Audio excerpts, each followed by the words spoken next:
नमस्कार दोस्तों, आज बात करते हैं एक बहुत ही मजेदार न्यूज पर जो कि आई है पाकिस्तान से। और पाकिस्तान की जो ये कॉमेडी है ये हमेशा चलती रहती है। तो न्यूज ये है कि अब हाल में ही पाकिस्तान ने अपने जो आर्मी चीफ हैं आसिफ मुनीर, उनका प्रमोशन करके उन्हें फील्ड मार्शल बना दिया है, यानी 5 स्टार हाईएस्ट रैंकिंग दे दी है सेना।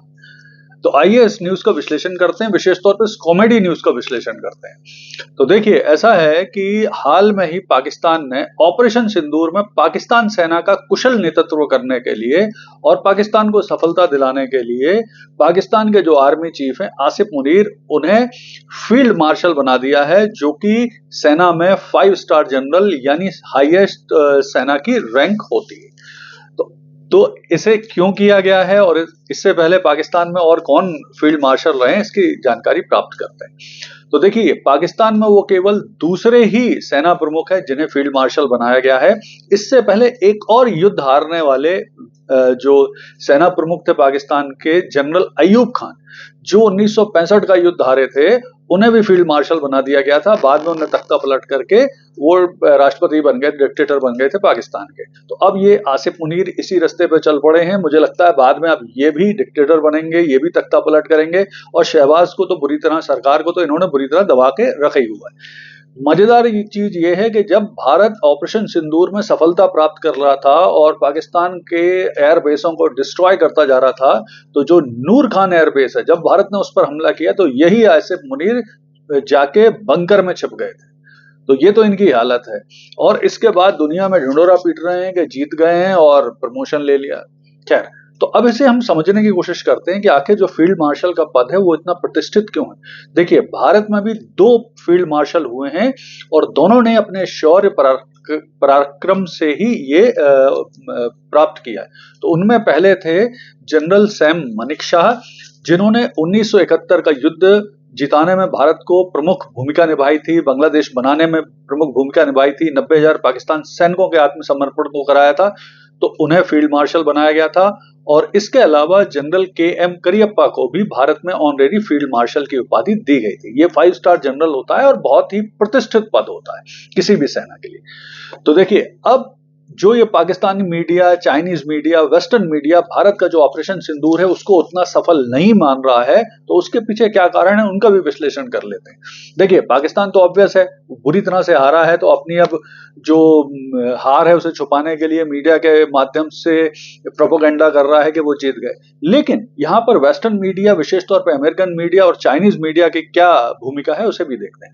तो वेस्टर्न मीडिया तो शुरू से भारत के प्रति बायस रहा है, जो भारत की सफलता है, जो आर्थिक महाशक्ति भारत बन रहा है, और अब इन दोनों जो आर्मी पावर भारत बन रहा है उसे बचाना वेस्टर्न मीडिया के लिए मुश्किल हो रहा है। विशेष तौर पर जो अमेरिकन मीडिया है, वहां पर क्या है कि जो वेपन इंडस्ट्री है, हथियार उद्योग है, वो बहुत प्रभावशाली है। तो राजनीति में, मीडिया में और लगभग अमेरिका के प्रत्येक क्षेत्र में उनका दबाव रहता है। चूंकि वो एक बहुत बड़ी इंडस्ट्री है अमेरिका की, तो दुनिया में कहीं भी अमेरिकन हथियार की सर्वोच्चता सिद्ध करना अमेरिकन मीडिया के माध्यम से वो कराता रहता है। तो अगर वेस्टर्न मीडिया, विशेष तौर पे अमेरिकन मीडिया, ये लिखेगा कि ऑपरेशन सिंदूर में S-400 या राफेल, सुखोई, मिग वगैरह ने बढ़िया प्रदर्शन किया, तो रूस को क्रेडिट जाएगा। तो रूस के हथियार बिकेंगे, फ्रांस के हथियार बिकेंगे, ना कि अमेरिका के। तो वो इसलिए उसे सिद्ध ये करने में तुले हुए हैं कि ऑपरेशन सिंदूर उतना सफल नहीं रहा और रूसी, फ्रांसीसी हथियार उतने सफल नहीं रहे। जबकि इसके उलट भारत की जो रूस के साथ संयुक्त रूप से विकसित की गई ब्रह्मोस मिसाइल है, उसने बहुत शानदार प्रदर्शन किया था।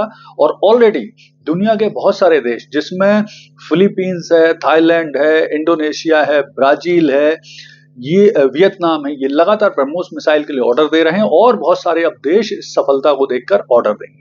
तो ये जो सारी कोशिशें चल रही हैं वेस्टर्न मीडिया का, चाइनीज मीडिया का, पाक मीडिया का, जो ये प्रोपेगेंडा है, नेगेटिव प्रोपेगेंडा, इससे कोई फर्क नहीं पड़ेगा। क्योंकि दुनिया में जो सैन्य विशेषज्ञ हैं, सैन्य क्षेत्र से जुड़े संस्थाएं हैं, वो जानती हैं कि ऑपरेशन सिंदूर में भारत ने बहुत बढ़िया काम किया था। भारतीय सेना, एयरफोर्स ने बहुत शानदार काम किया।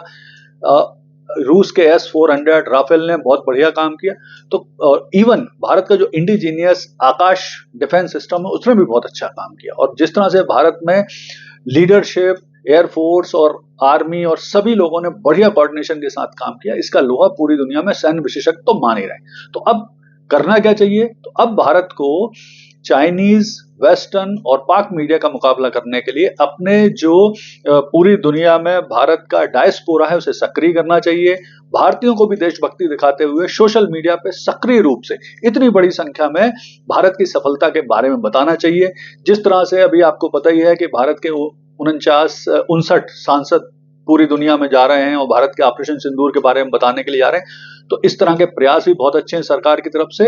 अब आवश्यकता है कि बहुत तीव्र गति से भारत सरकार और हम सभी को सक्रिय होकर सोशल मीडिया पे और दुनिया के सामने ऑपरेशन सिंदूर की सफलताओं को, जो कि सबूत के सहित बताई गई हैं, उसे रखना चाहिए। जबकि पाकिस्तान, चीनी और जो वेस्टर्न मीडिया का प्रोपेगेंडा है, जहां कोई सबूत नहीं है, उसे एक्सपोज करना चाहिए। धन्यवाद।